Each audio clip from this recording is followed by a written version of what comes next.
And the computing people don't view it as a large problem. As you can see, they just say, oh, it's faster to rerun everything anyway. They do have frozen copies of all the DNA that they sequenced, so they could actually go back and resequence the stuff. It won't be exactly the same data because this whole process is rather random, but the results from it, they should be the same again. Should be. Believe me, I've seen stuff there. Also, this whole analysis is kind of demanding. So just running the image analysis on 4 terabytes per run kind of takes some steam. So we have at the moment about 4,000 CPU cores in the farm, and many of them are used for this image analysis. And then, of course, what do I do with these lines of reads I showed you? This stuff has to run somewhere as well to give me a better picture of what it actually is and what's in there. Why are we doing this? Why do we bother? So what are we looking at? So this is kind of a tree of life, and I've marked some of the things we look at. This is the whole primate thing here, and there's related mouse and pigs. There's zebrafish, because zebrafish is a model organism in biology, which has its own problems because after they sequenced the mouse and they were still sequencing human, they said, oh, let's do zebrafish. And turned out, oh, we need this amount of DNA. And they calculated, and a single fish doesn't have enough DNA. So they took, and you can believe this literally, they took, I think, 4 or 5 fish, put them in a blender, Mooly legs, you remember that, and sequenced from there. Turns out individual zebrafish have these strange polymorphisms.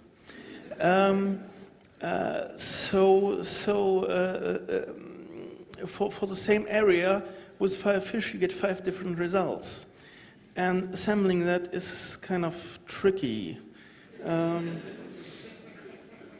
So they're now doing zebrafish was a new technology, which has its own drawbacks because currently these reads are actually too short to reassemble a completely new genome.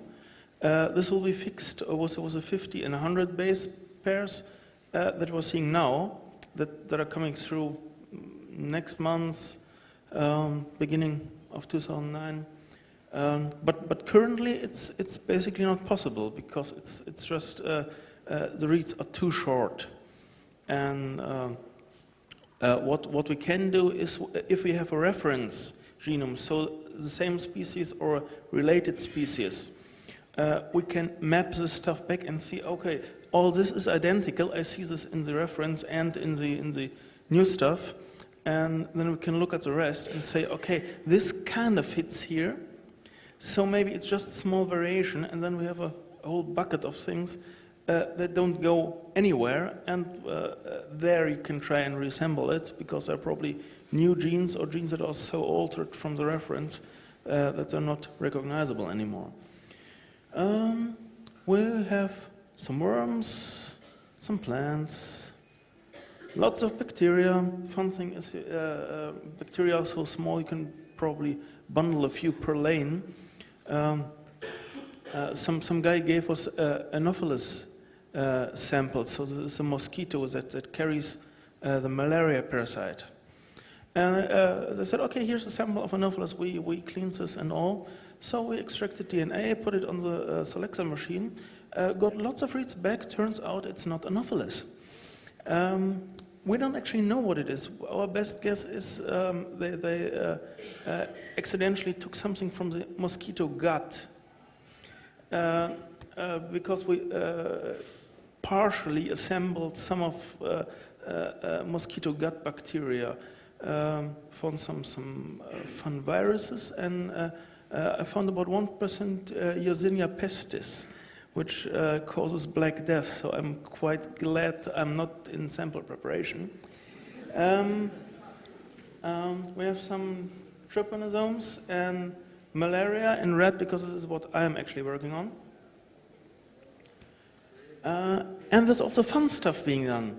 So some people are trying to extract Neanderthal DNA from teeth they found, because that's the most likely place to find DNA after tens of thousands of years, because the tooth actually protects the DNA inside, or it can protect the DNA. They found some frozen mammoths and in the Russian permafrost, and they dug this out, and I heard some people ate this stuff. It was still fresh, but probably not true, I hope. So they're assembling the woolly mammoth, and I think they're modeling it on some African elephant, not sure. And they just a few months ago, I saw the complete platypus genome. So this is Schnabeltier auf Deutsch, which is fun because it's kind of a little bit of everything, like PHP.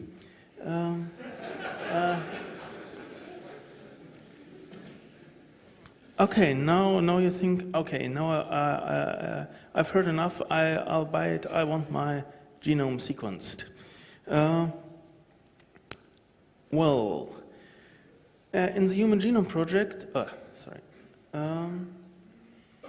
Human Genome Project cost all in all about $500 million for one genome. The method invented by Sanger, the chain termination method, which was used there, is still available, of course. Also, we threw all the machines out right now.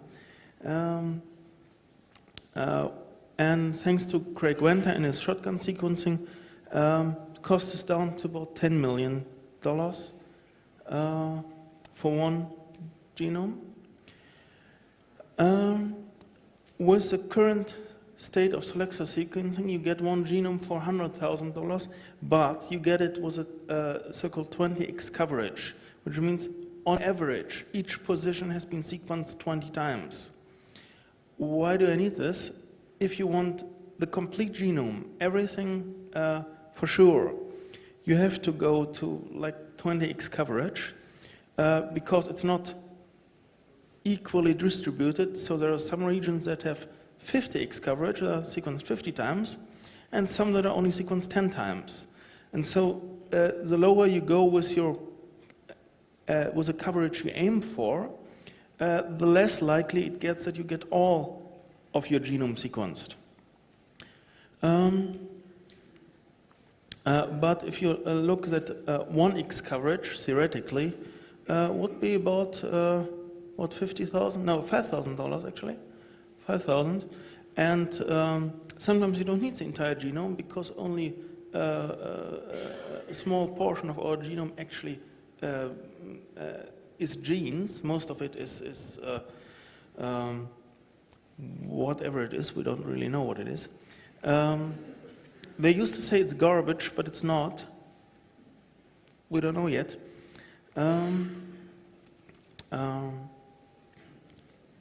Probably PGP. And if you just go for these coding regions, so the regions that are actually genes,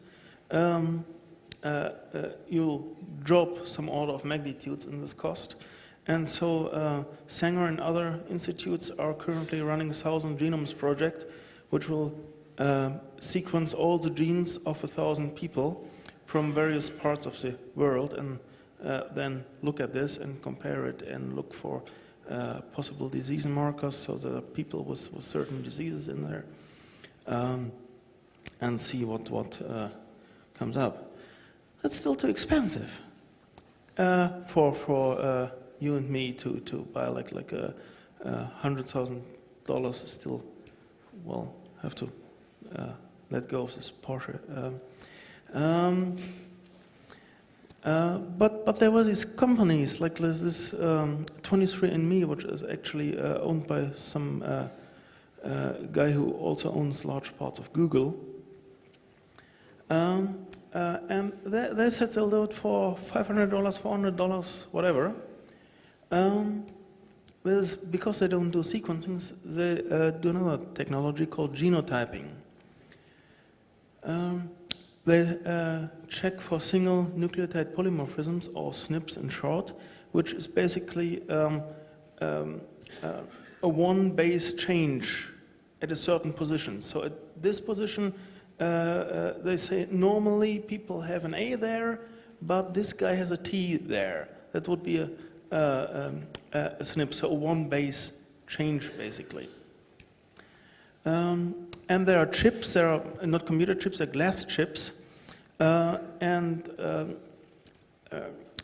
companies, they can prefix this position, a copy of this position, and the surrounding genomic region, like a few dozen bases in either direction, on this chip.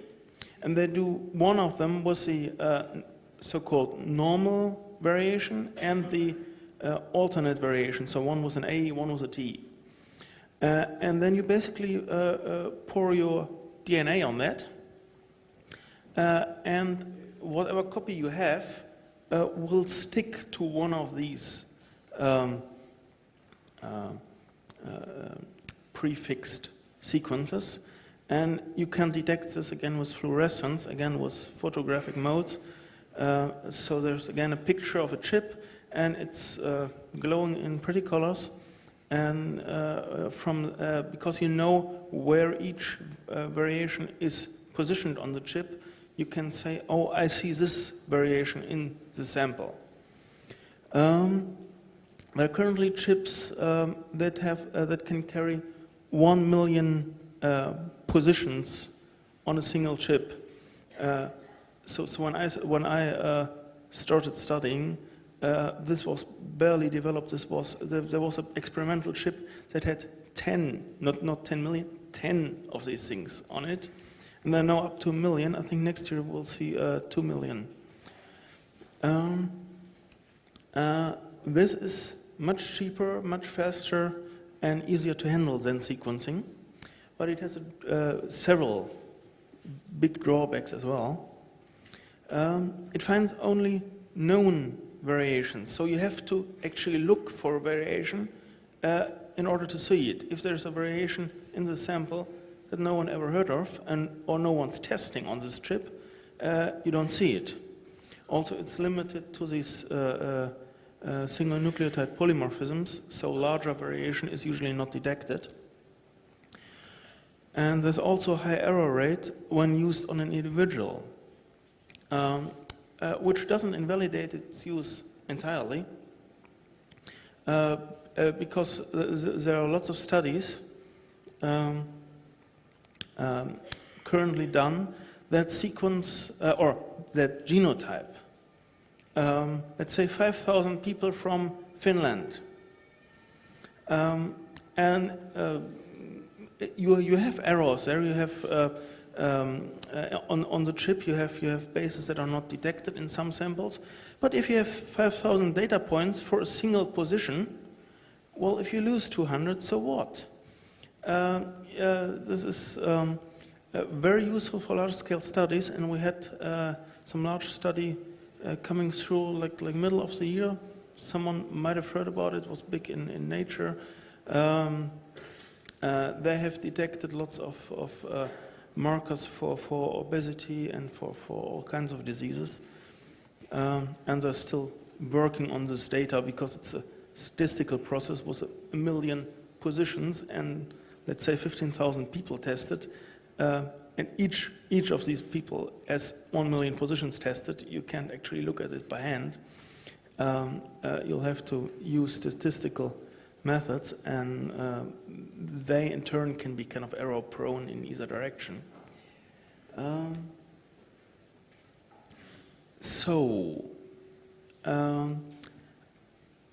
When I say also sequencing is still too expensive, and maybe it also takes too long because it